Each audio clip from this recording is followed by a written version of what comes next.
আলহামদুলিল্লাহি রাব্বিল আলামিন ওয়াসসালাতু ওয়াসসালামু আলা সাইয়্যিদিল মুরসালিন আম্মা বা'দু ফাআউযু বিল্লাহি মিনাশ শাইতানির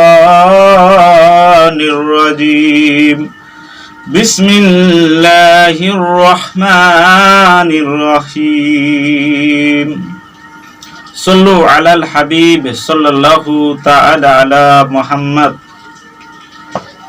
সম্মানিত উপস্থিতি, বর্তমানে দেখা যাচ্ছে সারা বাংলাদেশে একদল মাজার ভাঙার জন্য উঠে পড়ে লেগেছে এবং বিভিন্ন স্থানে ভাঙচুরও করেছে। আমি তাদের উদ্দেশ্যে বলবো, আপনারা এই ধরনের কাজ থেকে বিরত থাকুন। এখনো আপনারা ভুল পথে আছেন।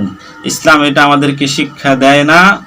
আমি অনুরোধ করব, যেসব মাজারে অনৈতিক কার্যকলাপ হয় আমরা সকলে মিলে ওই অনৈতিক কার্যকলাপগুলো বন্ধ করার জন্য চেষ্টা করব, প্রতিরোধ করব এবং মাজার ভাঙা থেকে বিরত থাকিব।